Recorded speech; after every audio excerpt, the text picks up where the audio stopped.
నమస్కారం. Truth news కి స్వాగతం. హెడ్లైన్ చూద్దాం.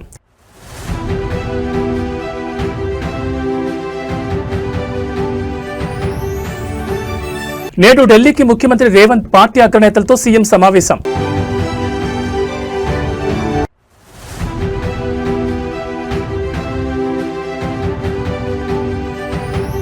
ఢిల్లీ పర్యటనలో సీఎం చంద్రబాబు ఏపీ ప్రాజెక్టులపై కేంద్ర జలశక్తి మంత్రితో కీలక భేటీ.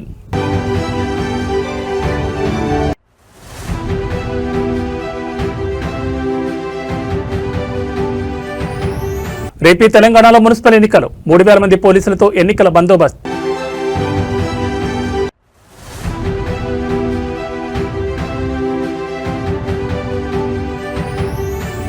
రేపటి నుంచి ఆంధ్రప్రదేశ్ అసెంబ్లీ బడ్జెట్ సమావేశాలు. ఉభయ సభలను ఉద్దేశించి గవర్నర్ అబ్దుల్ నజీర్ ప్రసంగం.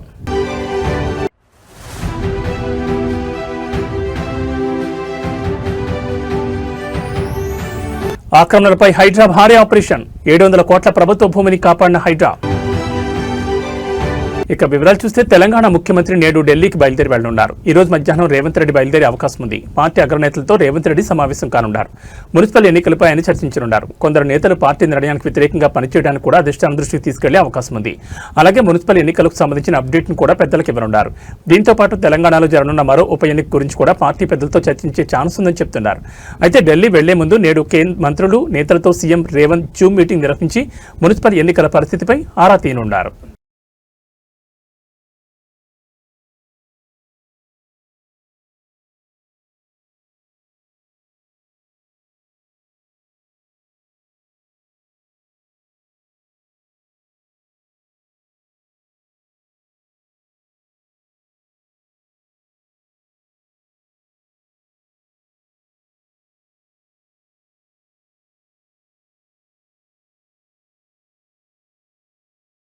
ఏపీ సీఎం చంద్రబాబు తన ఢిల్లీ పర్యటనలో భాగంగా రాష్ట్రానికి సంబంధించిన కీలక జలవనరుల అంశాలపై కేంద్ర ప్రభుత్వం దృష్టి సారించారు.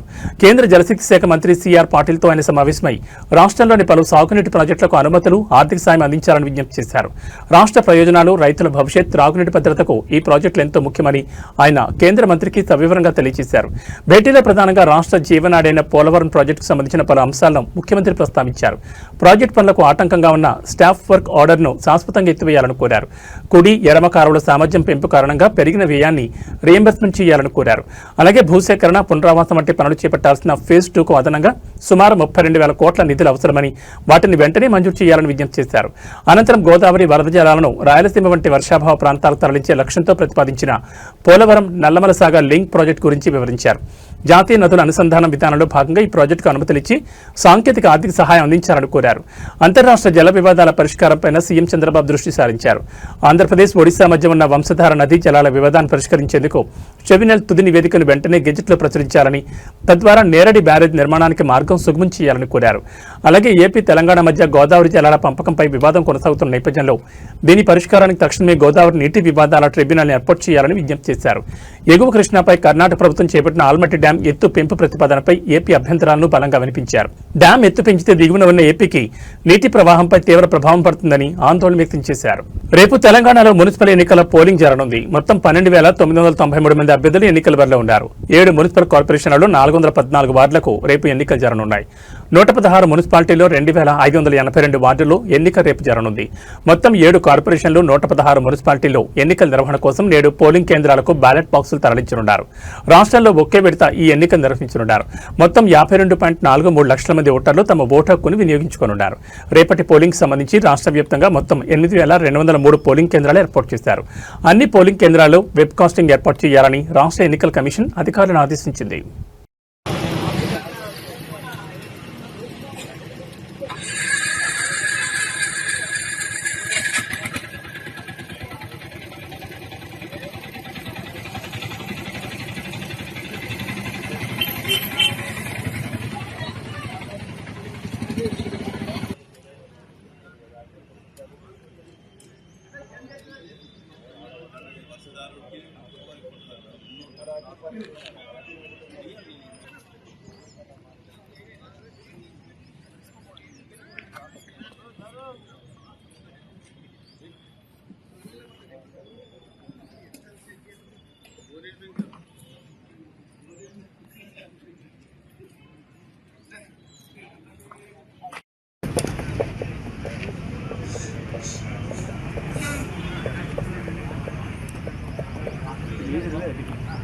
చేయలేదు 9 గంటల లైవ్ ఉందని వచ్చినాం.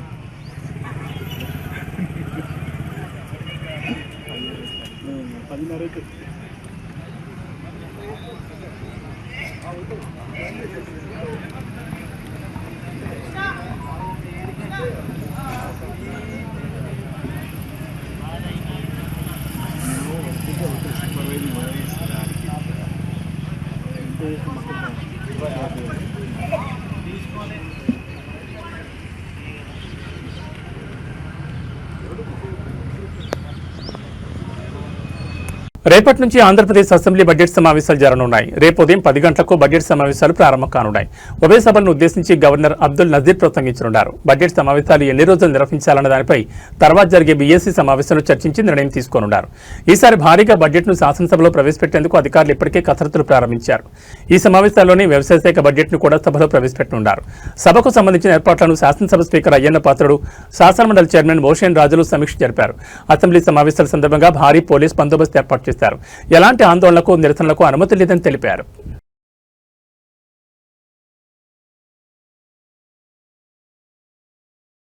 నగరంలో ప్రభుత్వ భూముల ఆక్రమణలపై హైడ్రా ముప్పేట దాడి చేస్తూ కబ్జాదారులకు 3 చెరువులు నీళ్లు తాగిస్తోంది. తాజాగా కొండాపూర్, మదీనాగూడ పరిధిలో కబ్జా గురైన సుమారు 700 కోట్ల విలువైన ప్రభుత్వ భూమిని అధికారులు స్వాధీనం చేసుకున్నారు. శేర్లింగంపల్లి మున్సిపల్ కార్యాలయం నుంచి మదీనాగూడ వెళ్లే మార్గంలో ఉన్న జంగమునికుంట అనే స్థానిక కుంట భూమిపై కబ్జాదారులకు కన్నుపడింది. సుమారు 4 ఎకరాల విస్తీర్ణంలో ఉన్న ఈ కుంటను అక్రమార్కులు మట్టితో పూడ్చివేసి ఏకంగా చదును. అనంతరం అదే భూమిని ఫ్లాట్లుగా విభజించి విక్రయించడానికి అన్ని ఏర్పాట్లు పూర్తి చేశారు. ఈ అక్రమ కబ్జాపై స్థానికుల నుంచి పెద్ద ఎత్తున ఫిర్యాదులు రావడంతో హైడ్రా అధికారులు రంగంలోకి దిగారు. క్షేత్రస్థాయిలో విచారణ చేపట్టిన అధికారులు అది ప్రభుత్వ కుంట భూమి అని నిర్ధారించుకున్నారు. వెంటనే ఆపరేషన్ చేపట్టి ఆక్రమణను తొలగించి కుంట చుట్టూ రక్షణగా ఫెన్సింగ్ ఏర్పాటు చేశారు. అనంతరం కబ్జాదారులపై రెవెన్యూ అధికారులు పోలీసులకు ఫిర్యాదు చేయగా క్రిమినల్ కేసులు నమోదు చేసి దర్యాప్తును వేగవంతం చేశారు.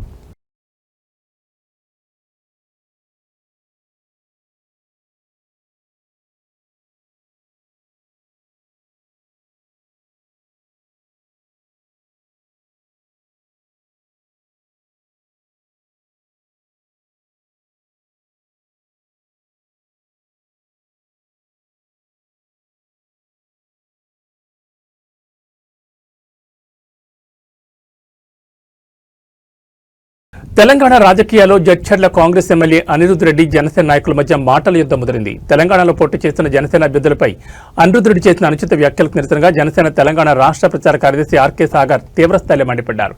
ఈ మేరకు ఇవాళ ఆయన ఒక వీడియోను విడుదల చేశారు. ఈ సందర్భంగా సాగర్ మాట్లాడుతూ ఇటలీలో పుట్టిన సోనియా గాంధీ నాయకత్వంలో పనిచేస్తున్న మీకు తెలంగాణ బిడ్డలను ప్రశ్నించే నైతిక హక్కు ఎక్కడిది అని ఘాటుగా ప్రశ్నించారు. తెలంగాణ మట్టిలో పుట్టి ఇక్కడి ప్రజల కోసం పోటీ చేస్తున్న జనసేన అభ్యర్థుల గురించి మాట్లాడేటప్పుడు మతిస్థిమితం ఉండాలని హితో పలికారు. జనసేన అధినేత పవన్ కళ్యాణ్ వ్యక్తిత్వం, రాజకీయ పోరాటం గురించి మాట్లాడే స్థాయి అనిరుద్ రెడ్డికి లేదని సాగర్ స్పష్టం చేశారు. అసలు అనిరుద్ రెడ్డి ఎమ్మెల్యేగా ఎలా గెలిచారో నియోజకవర్గ ప్రజలకే అర్థం కావడం లేదన్నారు. ప్రజల కష్టం వస్తే ఆదుకునే గుణం పవన్ కళ్యాణ్ దని కామెంట్ చేశారు. ఎమ్మెల్యేగా గెలిచిన అనిరుద్ రెడ్డి తన జీవితంలో ఎప్పుడైనా సొంత డబ్బులతో ఒక్క పెద్దవాడికైనా సాయం చేశారని సాగర్ నిలదీశారు. అనిరుద్ రెడ్డి తన నోట్ను అదుపులో పెట్టుకోకపోతే తెలంగాణ ప్రజలు, జన సైనికులు తగిన రీతిలో బుద్ధి చెప్తారని హెచ్చరించారు. ప్రజా సమస్యలపై పోరాటం చేతకాని వారు ఇలాంటి పిచ్చి వ్యాఖ్యలు చేస్తూ పబ్బం గడుపుకుంటున్నారని సాగర్ తీవ్రస్థాయిలో విమర్శించారు. ఈరోజు అనిరుద్ రెడ్డి కాంగ్రెస్ పార్టీ శాసనసభ్యుడు మతిస్థిమితం లేకుండా పిచ్చి పిచ్చిగా మాట్లాడుతున్నాడు. ఈయన శాసనసభ్యుడు అన్నాడు కూడా నాకు మనసు రావట్లేదు. అసలు ఈయన ఎమ్మెల్యే ఎలా అయ్యారో కూడా అర్థం కావట్లేదు. తెలంగాణలో పుట్టి, తెలంగాణలో పెరిగి, తెలంగాణలో పోటీ చేసే అభ్యర్థుల గురించి ఈయన పిచ్చి పిచ్చిగా మాట్లాడుతున్నారు. సిగ్గుండాలా? అసలు మీకు సిగ్గుందా? ఎక్కడో ఇటలీ కాంగ్రెస్ పార్టీ అధ్యక్షురాలు సోనియా గాంధీ గారి అధ్యక్షతన మీరు పోటీ చేస్తున్నారు. మీకు సిగ్గుందా? ఒకసారి ఆలోచించుకోండి. మీకు రాజ్యాంగ విలువలు, ప్రజాస్వామ్యం తెలియకుండానే ఎమ్మెల్యే అయిపోయారు. ఎవరు ఎక్కడి నుంచి అయినా పోటీ చేయొచ్చు, ఆ మాత్రం తెలియకుండా ఎమ్మెల్యే అయిపోయారు. మేము తెలంగాణలో 336 మందికి, బడుగు బలహీన వర్గాలు, అతి సామాన్యులకి, పోరాట స్ఫూర్తి ఉన్న వాళ్ళకి, హక్కుల కోసం పోరాడే వాళ్ళకి టికెట్లు ఇచ్చాం. మీరు ఎలాంటి వాళ్ళకి ఇచ్చారో మీకే తెలుసు. ఆర్థికంగా లేకపోయినా గుండె ధైర్యంతో పోరాడుతున్నారు జనసేన కార్యకర్తలు. ఇక్కడ పవన్ కళ్యాణ్ గురించి మాట్లాడే అర్హత నీకుందా? నీ జీవితంలో ఎప్పుడైనా నీ స్వంత మనీ తీసి నీ నియోజకవర్గ ప్రజలకు ఇచ్చావా? పవన్ కళ్యాణ్ గారు పదవిలో ఉన్నా లేకపోయినా సరే ఆయన స్వంత మరిని కుటుంబాన్ని పక్కన పెట్టి సరి అందరికీ తన స్వంత కష్టాజితాన్ని పనిచేశారు ఎప్పుడో. అలాంటి ఆయన పట్టుకొని పిచ్చి పిచ్చి మాటల యాక్టరు ప్యాకేజు, ఒక దేశ ప్రధానమంత్రిని పట్టుకొని పిచ్చి పిచ్చి మాటల నువ్వేమేమిలేవా? నీకేదైతే ప్రజలు ఓటేసి గెలిపించారో వాళ్ళ అభివృద్ధి కోసం వాళ్ళ సంక్షేమం కోసం పాటుపడు, అంతేగాని ఇలా పిచ్చి పిచ్చి మాటలు మాట్లాడి ఈ ఎమ్మెల్యేకి పదవికి ఉన్న గౌరవాన్ని తగ్గించరు. నీ వల్ల మిగతా ఎమ్మెల్యే కూడా చెడ్డ పేరు వస్తుంది. ఇక్కడ నుంచి ఇలాంటి మాటలు మాట్లాడితే ఇతర పార్టీలు కాదు, నీ పార్టీ వాళ్ళే హర్షించారు. గుర్తుపెట్టుకో మిస్టర్ అనిరుద్ధ్ రెడ్డి, నీ కార్యకర్తలు వచ్చి కొట్టేస్తారు ఇంట్లో నిన్ను. మాజీ మంత్రి అంబటి రాంబాబు క్వాష్ పిటిషన్పై నేడు ఆంధ్రప్రదేశ్ హైకోర్టులో విచారణ జరగనుంది. నగరంపాలెం పోలీసులు నమోదు చేసిన కేసును క్వాష్ చేయాలని అంబటి రాంబాబు పిటిషన్ వేశారు. ఈ కేసులో అంబటి రాంబాబు నిందితుడిగా ఉన్నారు. ఆంధ్రప్రదేశ్ ముఖ్యమంత్రి చంద్రబాబు దూషించిన కేసులో అంబటి రాంబాబుకు బెయిల్ లభించింది. అయితే మెడికల్ కళాశాలల ప్రైవేటీకరణ సందర్భంగా పోలీసుల విధులకు ఆటంకం కలిగించారన్న కేసుపై ఈ నెల 22వ తేదీ వరకు రిమాండ్ విధించింది. తనపై రాష్ట్ర వ్యాప్తంగా నమోదైన కేసులను క్వాష్ చేయాలని వేసిన పిటిషన్లను కూడా హైకోర్టు విచారణ చేసి మార్చి 2వ తేదీకి వాయిదా వేసింది. నగరంపాలెం కేసు క్వాష్ పిటిషన్పై నేడు హైకోర్టులో విచారణ జరగనుంది. ఎక్స్క్లూజివ్ గా నేను చూపిస్తున్నాను. అంబటి రాంబాబు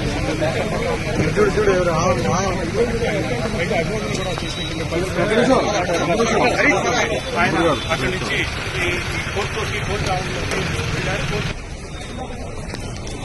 సార్ ఇటు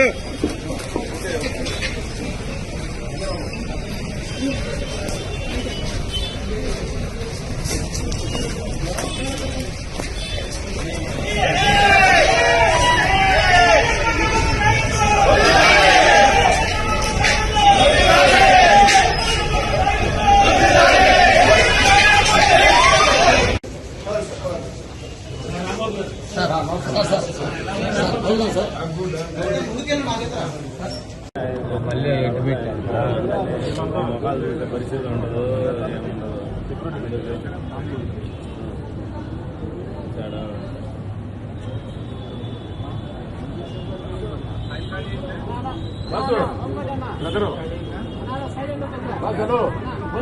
మీరు కొంచెం అడ్డు మాకు సైడ్ ఇవ్వండి.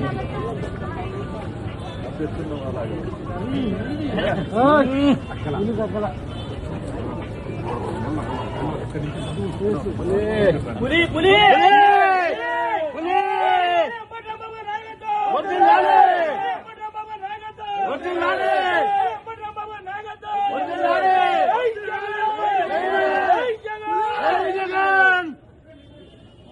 జంట హత్యల కేసులో అభియోగాలు ఎదుర్కొంటున్న వైసీపీ నేత మాచర్ల మాజీ ఎమ్మెల్యే పిన్నెల్లి రామకృష్ణారెడ్డితో పాటు ఆయన సోదరుడు పిన్నెల్లి వెంకటరామరెడ్డికి గురజాల కోర్టులో పోరాట లభించింది. వారు దాఖలు చేసిన బెయిల్ పిటిషన్ను న్యాయస్థానం తిరస్కరించింది. పల్నాడు జిల్లా వెల్దుర్తి మండలం కొండ్లపాడు గ్రామంలో గత ఏడాది మే 24న టీడీపీ నేతలు జీవిశెట్టి వెంకటేశ్వర్లు, జీవిశెట్టి కోటేశ్వరరావుల జంట హత్యల కేసులో పిన్నెల్లి రామకృష్ణారెడ్డి, వెంకటరామరెడ్డి, వెంకటరెడ్డి నిందితులుగా ఉన్నారు. ఈ కేసులో పిన్నెల్లి వెంకటరెడ్డి గత ఏడాది డిసెంబర్ 1న, రామకృష్ణారెడ్డి, వెంకటరామరెడ్డి డిసెంబర్ 11న మాచర్ల జూనియర్ సివిల్ జడ్జి కోర్టులో లొంగిపోయారు. అప్పటి నుంచి వీరు జైల్లో రిమాండ్ ఖైదీలుగా ఉన్నారు. వీరు బెయిల్ కోసం దాఖలు చేసిన పిటిషన్పై నిన్న గురజాల్లోని 10వ అదనపు జిల్లా న్యాయస్థానంలో వాదనలు జరిగాయి. వాదనల అనంతరం న్యాయాధికారి జి ప్రియదర్శిని బెయిల్ పిటిషన్ కొట్టేస్తూ ఉత్తర్వులు ఇచ్చారు.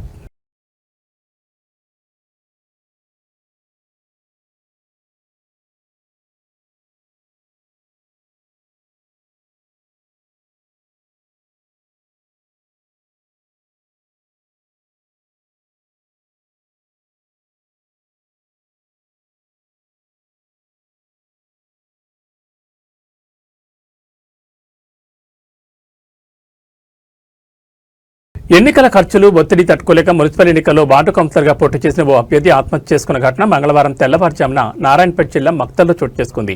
ఇందుకు సంబంధించి స్థానికులు తెలిపిన వివరాల ప్రకారం మక్తల్ మున్సిపాలిటీ 6వ వార్డు ఎస్టీలకు రిజర్వ్ కావడంతో ప్రధాన పార్టీలు ముగ్గురు సొంత అన్నదమ్ములనే రంగంలోకి దించాయి. ఇందులో భారతీయ జనతా పార్టీ నుండి మహాదేవ్, కాంగ్రెస్ నుంచి అతడి అన్న పోటీలో ఉండగా బీఆర్ఎస్ నుంచి పోటీ చేసిన వారి తమ్ముడు నామినేషన్ ఉపసంహరణ రోజున పోటీ నుంచి తప్పుకున్నాడు. పోటీలో ఉన్న ఇద్దరు అన్నదమ్ములు ముమ్మరంగా ప్రచారం నిర్వహించారు.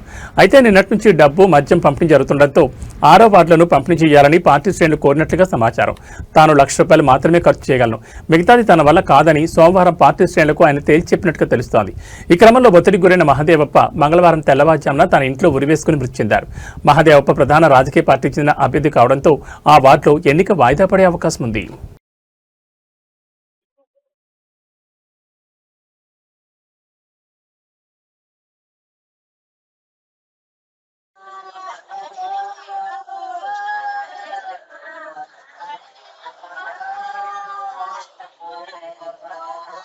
ఉందమ్మా, నేను కూడా గెలుస్తాను, నాకు ధైర్యం ఉంది గెలిచేటంత. గెలుస్తాను కానీ గెలిచినందుకు కాదే, డాడీని పెట్టారని డాడీ పేరు అన్నాడు, డాడీకి తెలిస్తే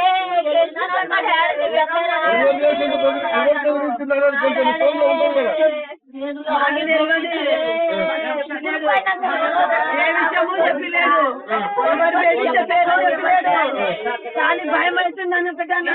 మా ఇల్లు అన్నాడు, నువ్వేం భయపడకు, మేము ఉన్నాము, మోసుకుంటామని నలుగురు అన్నారు చెప్పిండు. హైదరాబాద్లోని రాజేంద్రనగర్ పోలీస్ స్టేషన్ పరిధిలో గల ఉప్పర్పల్లిలో భారీ అగ్ని ప్రమాదం చోటు చేసుకుంది. స్థానిక మారుతి సుజుకి సర్వీస్ సెంటర్లో అకస్మాత్తుగా మంటలు చెలరేగడంతో ఆ ప్రాంతంలో ఒక్కసారిగా కలకలం రేగింది. దట్టమైన పొగలు అలుముకోవడంతో స్థానికులు భయాందోళనకు గురయ్యారు. ప్రమాదం జరిగిన వెంటనే అప్రమత్తమైన స్థానికులు అగ్నిమాపక సిబ్బందికి సమాచారం అందించారు. ఘటనా స్థలానికి చేరుకున్న ఫైర్ ఇంజన్లు శ్రమించి మంటలను అదుపులోకి తీసుకొచ్చాయి. సకాలంలో స్పందించడంతో మంటలు పక్కనే ఉన్న ఇతర భవనాలకు వ్యాపించకుండా అంటుకోగలిగారు. ఈ ప్రమాదంలో పలు కార్లు పూర్తిగా దగ్ధమయ్యాయి. ఈ ఘటనపై కాలనీ వాసులు తీవ్ర నిరసన వ్యక్తం చేస్తున్నారు. సర్వీసింగ్ సెంటర్ నిర్వాహకుల నిర్లక్ష్యం వల్లే ఈ ప్రమాదం జరిగిందని వారు ఆరోపిస్తున్నారు. నివాస ప్రాంతాల మధ్య సరైన భద్రతా ప్రమాణాలు పాటించకుండా ఇలాంటి కేంద్రాలు నిర్వహించడం వల్ల తమ ప్రాణాలకు ముప్పు పొంచి ఉందని స్థానికులు ఆవేదన వ్యక్తం చేశారు. మరోవైపు ఈ ప్రమాదంపై సర్వీసింగ్ సెంటర్ యజమానులు భిన్నమైన వాదనలు వినిపిస్తున్నారు. ఇది ప్రమాదవశాత్తు జరిగింది కాదని, ఎవరో కావాలనే తమ సెంటర్కు నిప్పంటించారని వారు అనుమానం వ్యక్తం చేస్తున్నారు. తమ వ్యాపారాన్ని దెబ్బతీసేందుకే ఈ దుశ్చర్యకు పాల్పడి ఉండొచ్చని వారు పోలీసులకు ఫిర్యాదు చేశారు.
రాయదుర్గం పట్టణంలోని ప్రధాన రహదారిపై ఉన్న సయ్యద్ జ్యువెలరీ షాప్లో అర్ధరాత్రి 5 దుండగులు బీభత్సం సృష్టించారు. పక్కా పథకం ప్రకారం షాపు తాళాలు పగలగొట్టి లోపలికి ప్రవేశించిన దొంగలు సుమారు 2 కిలోల వెండి ఆభరణాలను అపహరించారు.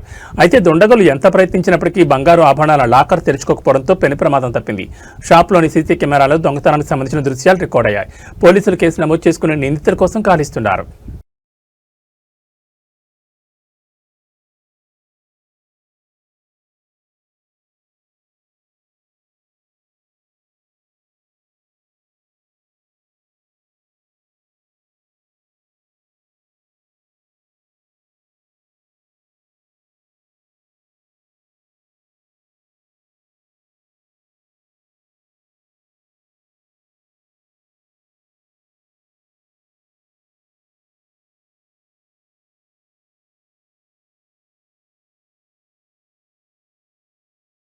శ్రీశైలం పుణ్యక్షేత్రంలో సోమవారం ఉద్రిక్త పరిస్థితి నెలకొంది. క్యూలైన్లలో ఉన్న భక్తులు, శివస్వాములు అధికారుల తీరుపై తీవ్ర ఆగ్రహం వ్యక్తం చేశారు. ఉదయం 5 గంటల నుంచి క్యూలైన్లలో వేచి ఉన్న దర్శనం జరగకపోవడంపై శివస్వాములు అధికారులపై మండిపడ్డారు. దర్శనం కోసం క్యూలైన్లు, కంపార్ట్మెంట్లలో వేచి ఉన్న భక్తులు కళ్లు తిరిగి పడిపోతున్నారని శివస్వాములు ఆందోళన వ్యక్తం చేశారు. అధికారుల తీరుకు నిరసనగా శివస్వాములు క్యూలైన్ గేట్లెక్కి బయటకు వచ్చి ఆగ్రహం వ్యక్తం చేశారు. శివభక్తుల రద్దీని కంట్రోల్ చేయడానికి ఏఎస్పీ యుగంధర్ బాబు, జిల్లా ఎస్పీ సునీల్ షేరాన్ ప్రయత్నించినప్పటికీ పరిస్థితి అదుపులోకి తీసుకొచ్చే ప్రయత్నం చేశారు. దీంతో ఏఎస్పీ యుగంధర్ బాబు లాఠీతో బెదిరిస్తూ శివదీక్ష భక్తులను చెదరగొట్టి కంట్రోల్లోకి తెచ్చారు.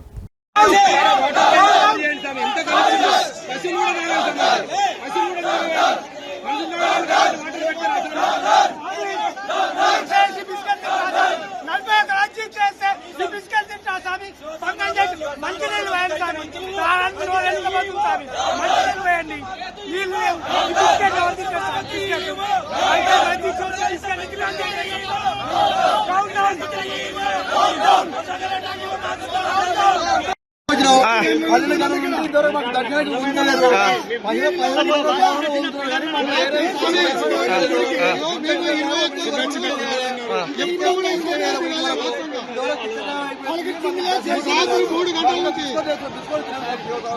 బిస్కెట్ పాలు నీళ్ళు ఇస్తే తాగుతారు అది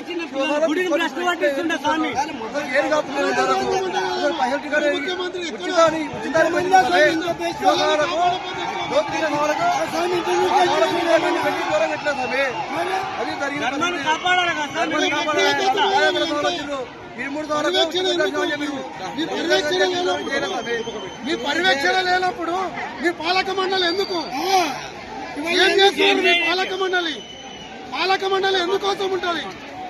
వచ్చే భక్తులకు ఎవరికి ఇబ్బంది కలగకుండా పాలక మండలి, ఆ పాలక మండలికి చేతగాలప్పుడు ప్రభుత్వం ఆధీనం తీసుకున్నాం మనం. గాజులు వేసుకొని కూర్చోమని స్వామి, ఏంది స్వామి భక్తులు ఎందుకోసం వస్తారు?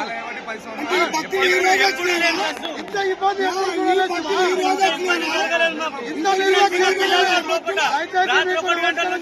పాలక మండలికి నమస్కారం చేస్తాం. తిరుమల శ్రీవారిని ఈ రోజు ఉదయం సుప్రభాత సేవలో హీరో విశ్వక్షేణ్ దర్శించుకున్నారు. దర్శనానంతరం రంగనాయకుల మండపంలో వేద పండితుల ఆశీర్వాదం అందించగా టీటీడీ అధికారులు తీర్థప్రసాదాలు అందించారు. ఆలయం వెలుపల హీరోతో ఫోటోలు దిగడానికి అభిమానులు పోటెత్తారు.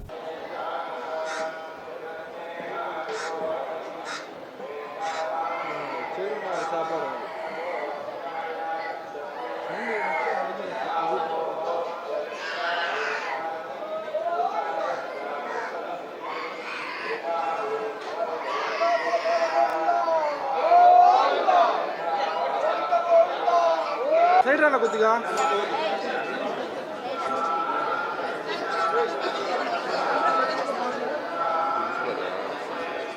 సార్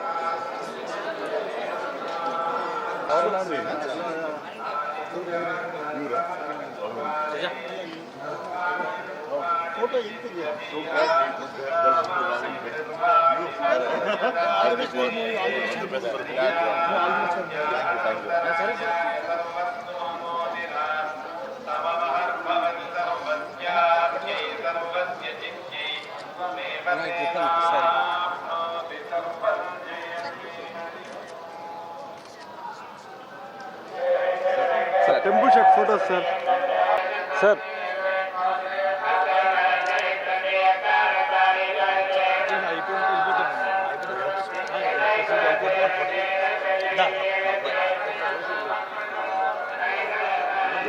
ఫోన్ తీసుకున్నా ఫోన్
పొద్దున్న 7ంటికి దర్శనం కోసం మళ్ళీ వస్తారా?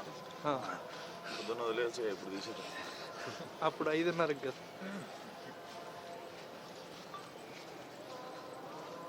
సేమ్ డ్రెస్ వేసుకొస్తాం మళ్ళీ అంటే అప్పుడు మేము ఉన్నాం, ఇంకోరు ఉంటారు. ఇంకా ఫుల్గా ఉంటుంది సార్ వాళ్ళు. పొద్దున్న మళ్ళీ దర్శనం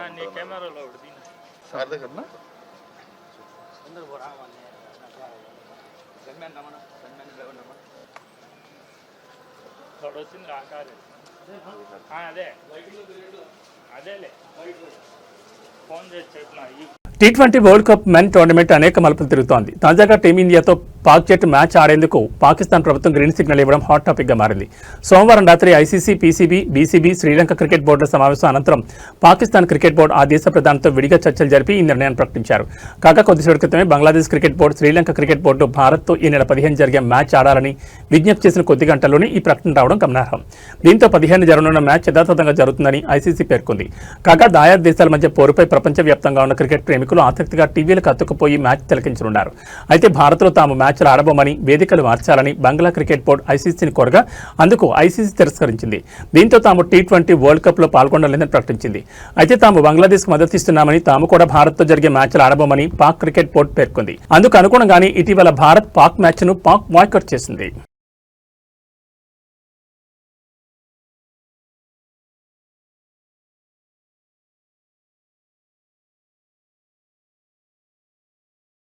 ఇక బులెటిన్ ముగించే ముందు హెడ్లైన్స్ మరోసారి.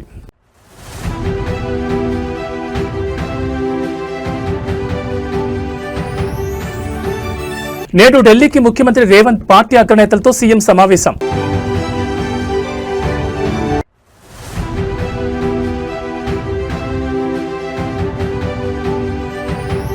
ఢిల్లీ పర్యటనలో సీఎం చంద్రబాబు ఏపీ ప్రాజెక్టులపై కేంద్ర జలశక్తి మంత్రితో కీలక భేటీ.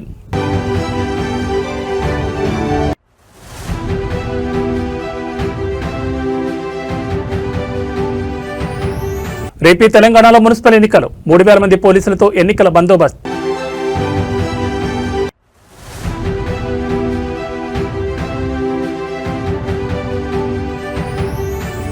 రేపటి నుంచి ఆంధ్రప్రదేశ్ అసెంబ్లీ బడ్జెట్ సమావేశాలు, ఉభయ సభలను ఉద్దేశించి గవర్నర్ అబ్దుల్ నజీర్ ప్రసంగం.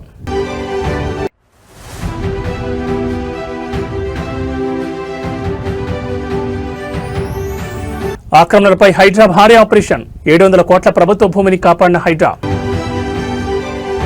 ఇవి బులెటిన్ విశేషాలు. మరో బులెటిన్లో మళ్ళీ కలుసుకుందాం. నమస్కారం.